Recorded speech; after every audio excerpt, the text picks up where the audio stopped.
We are Tammy Coleman, Mark Stallings, Tom Grebe, and Michael Watts, and we are members of your delegation to general and jurisdictional conferences.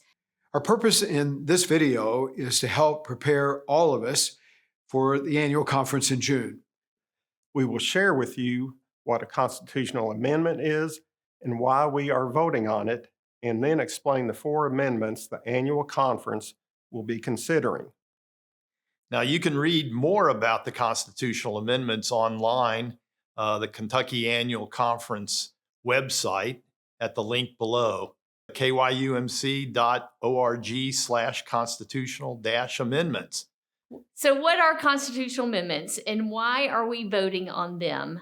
This year's annual conference will include voting on 4 ballots that will ratify the Constitution of the United Methodist Church. General Conference 2020-2024 passed a lot of legislation, and some of the critical legislation impacts the Constitution of the United Methodist Church. First, let's explore what a constitutional amendment is. A constitutional amendment is any legislation that proposes a change to Part 1 of our Book of Discipline, paragraphs 1 through 59, otherwise known as the Constitution. Constitutional amendments must first acquire a 2/3 majority vote of the General Conference. When it passes at General Conference, it goes to every annual conference worldwide for ratification. The amendment is adopted if at least 2/3 of all the voting members of the annual conferences in United Methodism approves it. There are 127 annual conferences in United Methodism, 52 in the United States and 75 in Africa, Europe, and the Philippines. Your vote matters because it is tallied with every other annual conference member's vote in Kentucky and of those 129 other annual conferences. When all the votes are tallied, the amendment will be ratified if it passes by a 2/3 vote from around the world. Not until all annual conferences have met, voted, and reported their results will the Council of Bishops tally and certify those results and announce whether each proposed amendment passed or failed. Each member of the annual conference will have the opportunity to vote yes or no to each amendment. These amendments can be debated, but cannot be amended by the annual conference. So let's talk about the 4 amendments to be considered. The first one, regionalization. The first and most involved topic is, of course, regionalization. We've heard a lot about it. It involves restructuring the current configuration of the United Methodist Church. Regionalization impacts 20 different paragraphs in the Constitution. Regionalization would allow for the United States and each central conference, which are regions outside of the United States, to become a regional conference.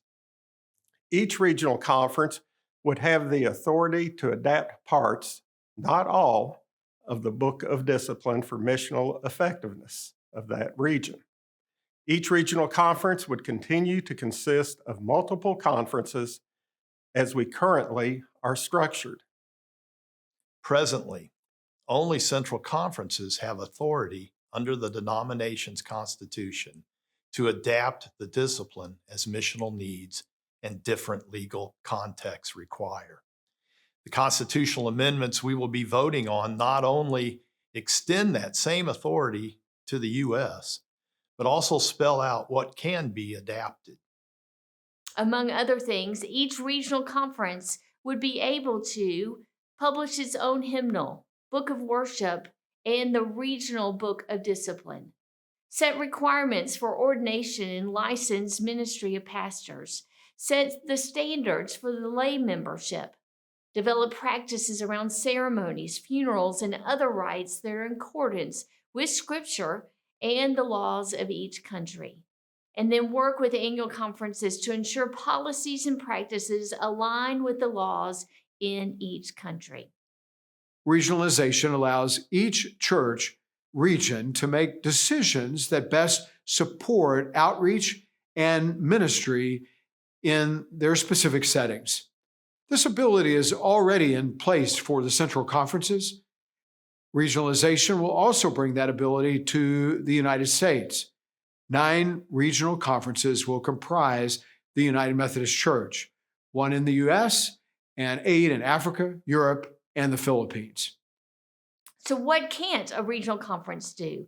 They can't create their own constitution or adopt any policy in violation of the Constitution contained in the General Book of Discipline. It cannot alter our doctrinal standards, our theological tasks, our ministry for all Christians, or the social principles.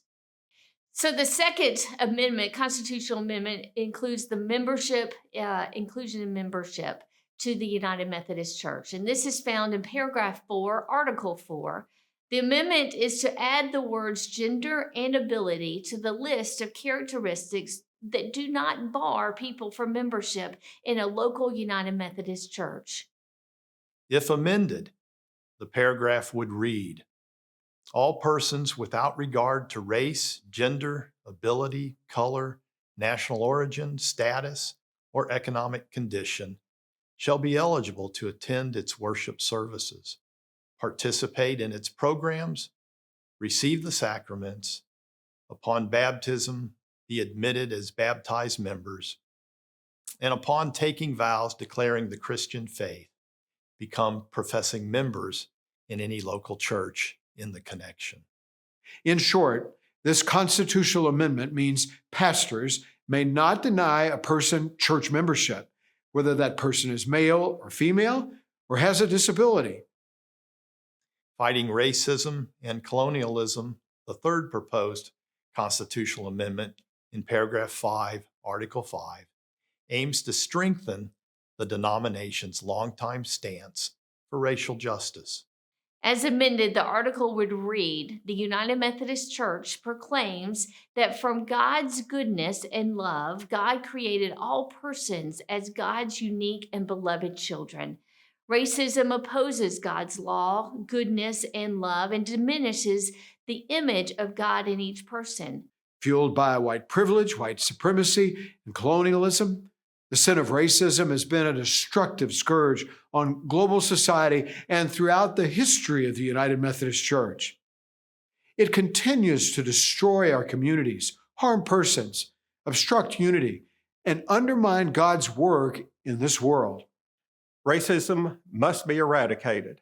Therefore, the United Methodist Church commits to confronting and eliminating all forms of racism, racial inequity, colonialism, white privilege, and white supremacy in every facet of its life and in society at large.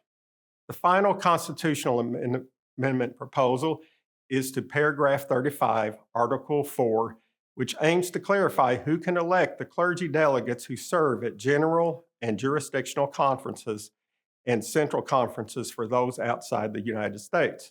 Each annual conference elects delegates who vote at all of these gatherings. Half of those elected are lay and half of them are clergy, with the Constitution requiring that lay people elect lay delegates and clergy elect clergy delegates. The amendment specifies the educational requirements for licensed local pastors to participate in clergy delegate elections. They must be local pastors who have completed course of study or a Master of Divinity degree from a university Senate-approved theological school or its equivalent as recognized in a central conference and have served a minimum of 2 consecutive years under appointment immediately preceding the election. A course of study is required, educational program for individuals seeking to become local pastors without attending seminary. Now, they study theological topics and practical ministry skills. We hope this information has been helpful to you as you prepare to vote on these constitutional amendments. Again, you can find more about these constitutional amendments on the conference website at kyumc.org/constitutional-amendments. We look forward to seeing you at Owensboro at the Kentucky Wesleyan College for annual conference.